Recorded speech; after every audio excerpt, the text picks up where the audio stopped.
Good afternoon. Hope you guys had a good weekend, and I hope you guys got your homework done.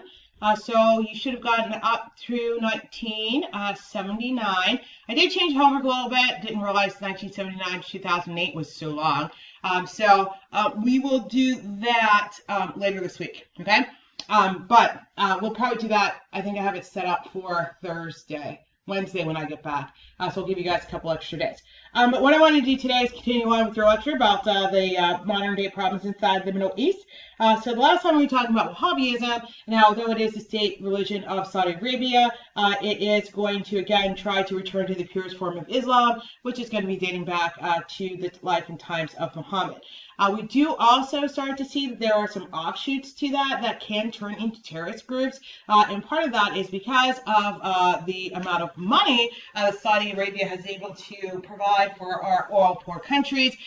This money predominantly is going to be funneled into rec centers and also religious schools, which are your madrasas, and these schools basically do teach and do emphasize the extreme version of Wahhabism. So the fact that you should have a war against the Shiites, the fact that you should basically try to get rid of anything that is going to be Christian, anything that is not Sunni, is going to lead to the founding of two terrorist groups, popular terrorist groups today. The first one is going to be Al-Qaeda. So Al-Qaeda is going to be, again, a terrorist group that's going to be founded as a jihadist movement. And it's going to be a jihadist movement because it's going to be against the invasion of the Soviet Union in Afghanistan. So Al-Qaeda itself is going to encourage terrorism to be impacted on the United States and the West, and they basically want the Western world to get out of the Middle East. They do encourage Muslims to participate in jihad through propaganda. Nowadays, with the internet and cell phones, it's really easy to do, so they can reach out. You can hear new information. If you believe it and want to follow it, you can do it yourself. So you don't necessarily today have to be a member, an official member of the group. But it's all going to start with Osama bin Laden. Again, whenever he is going to combat against the Soviet Union when they invaded Afghanistan. The plan here was to create this big, large network of jihadist elite fighters that were going to be able to defeat the Soviet Union and then hopefully push the West out of the Middle East as well. And eventually it's going to become a global jihad, bringing together thousands of smaller groups under one larger umbrella or organization, which really truly had not been done before Al-Qaeda. Al-Qaeda is not the first terrorist groups that you're going to see starting out in the Middle East, but what you do see is that it was the best organized group we had seen up until ISIS started.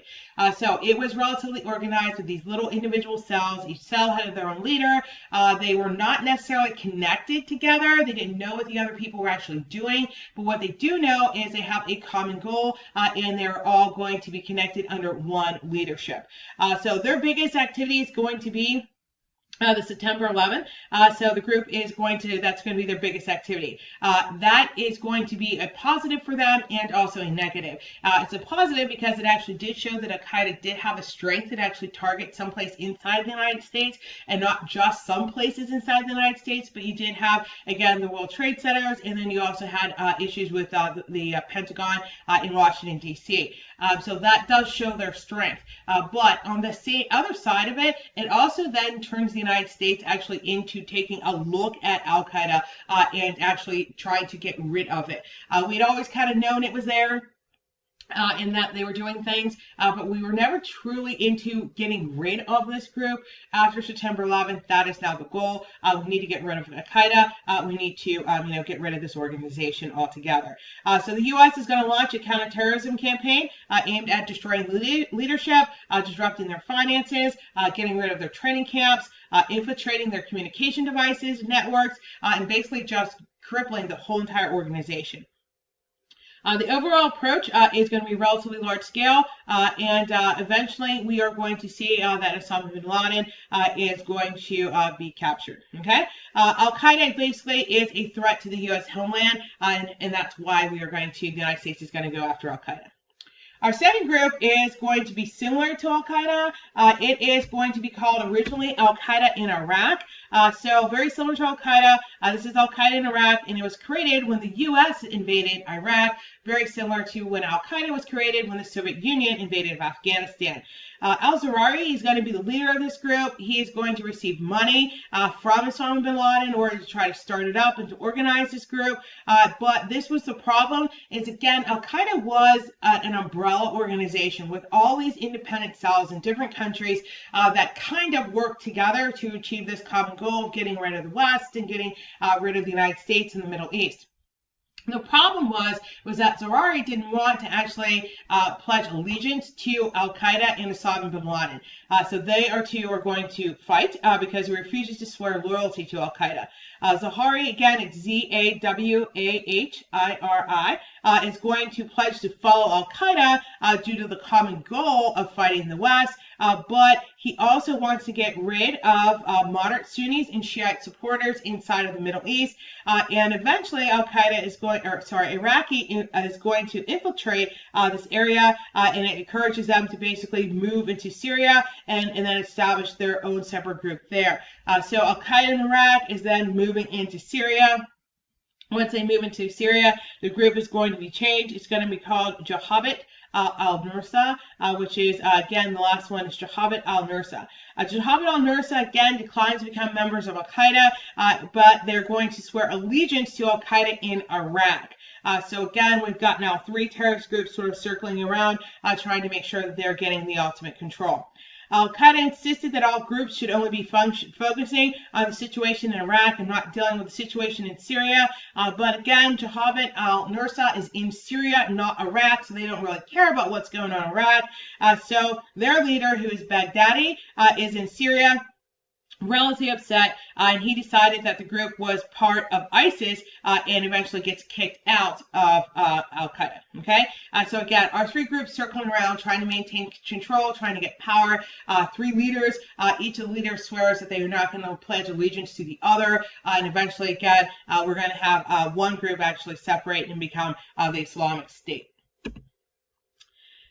Alright, so the Islamic State is going to want to consolidate and expand the Muslim world with the goal of all Muslims living under one Islamic government that are going to follow all of your Islamic laws.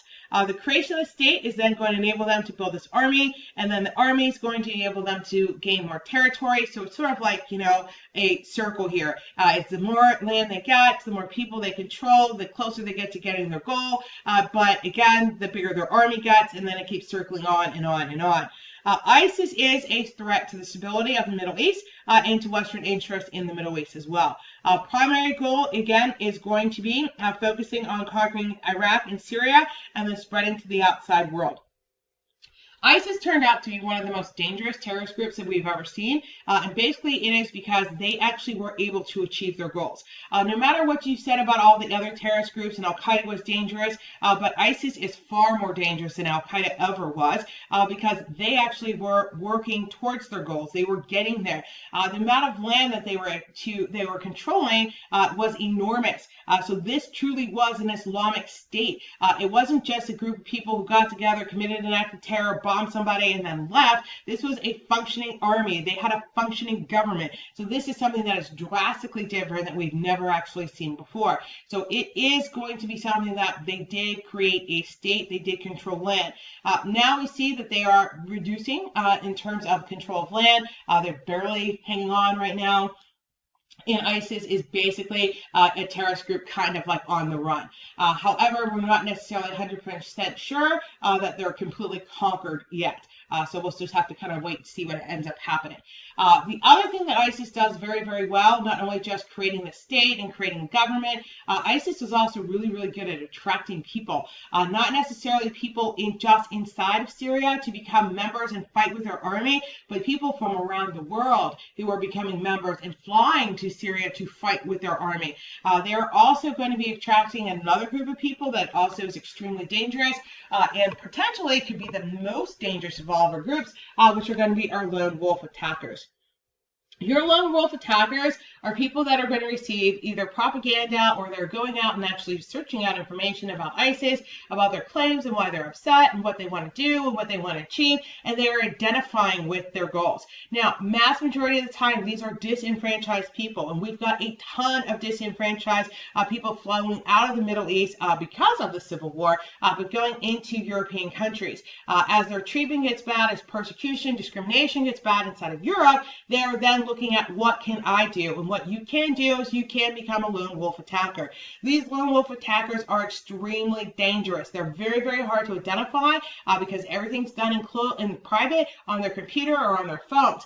They're not going to a meeting, signing in and saying, yes, I want to be a terrorist. They're looking at this stuff online. They're hearing it online. They're not necessarily even identifying with the group itself. They don't have a membership card. But what they do say is, hey, I'm going to commit this act of terror and I'm going to attribute it to the group.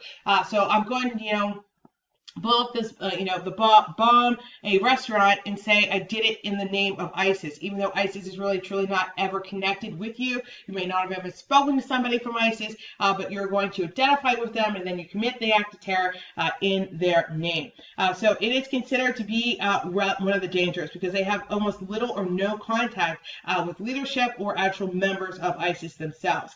The other problem is that when you take a look at these lone wolf attackers, a lot of Western countries did try to stop them from leaving to go and join the fight over into the Middle East, predominantly because if you had a whole bunch of people from your country going over, that can potentially drag your whole country into the war. If you're taking a look at so-and-so number of people that died over in Syria, what is my government doing about it kind of a deal. So we did have a lot of people try to stop people leaving in order to join ISIS and to fight in the Syrian civil war. The end result of that is they are still here in the Western world or here in European countries, and they are the ones that are going to potentially could commit an act of terror. So it only makes it your homeland more vulnerable by leaving these lone wolf attackers there. Regardless if it is Al-Qaeda or if it's ISIS or if it's another future group, these terrorist groups are very, very dangerous. Each of them are going to have the basic goal of getting rid of the Western control and also getting rid in reclaiming the Middle East, but they do attempt to get their goals differently. Al-Qaeda basically is going to be committed to regional activities and then have some international targets. After September 11th, they've never targeted the United States again. So that is their area of control. So again, Al-Qaeda is looking at regional activities and international targets except for the United States. So lots of things going on inside of Europe. ISIS, on the other hand, is going to looks to infiltrate local groups. So it looks to actually absorb your group into theirs and make their group even bigger. And it doesn't necessarily control all of these local groups that are now under their very large umbrella. They are going to be on paper, members and parts of ISIS, but not necessarily controlled by ISIS. But there is good news. The Islamic State, again, does contribute to build an empire, does continue to build an empire and expand, but doesn't target the U.S. homeland. They just want people out, and they want to be able to control their own entire state. The bad news is that, again, they are pretty good at creating this homeland, although we do know today that they're losing control. They did gain control of rule in Iraq, Syria, Jordan, Saudi Arabia, Egypt, Lebanon, Yemen, and also Libya. So all of those areas were threatened under ISIS control at some point over the last few years. You also, again, have thousands of foreign fighters that became involved, but are separated due to their unsteady environment. So lots of people went over in order to fight for ISIS and then decided that they weren't really sure if the reasons why they went were actually correct. So again, the focus on creating a Sunni-based state that will only increase your divide with Shias, which is going to, again, increase conflict between our two groups. All right, so that's the end of the first day's lecture, okay? So hopefully it's about 14 minutes. You guys watched it, took notes. And so our first classes, no, you guys are longer now. You're at 30 minutes. So we have more time, but this video is going to cut out. So what I'm going to do is I'm going to start the second part of it. I'll make it a little bit shorter. We'll take a look at Palestine and the creation of the independent state of Israel.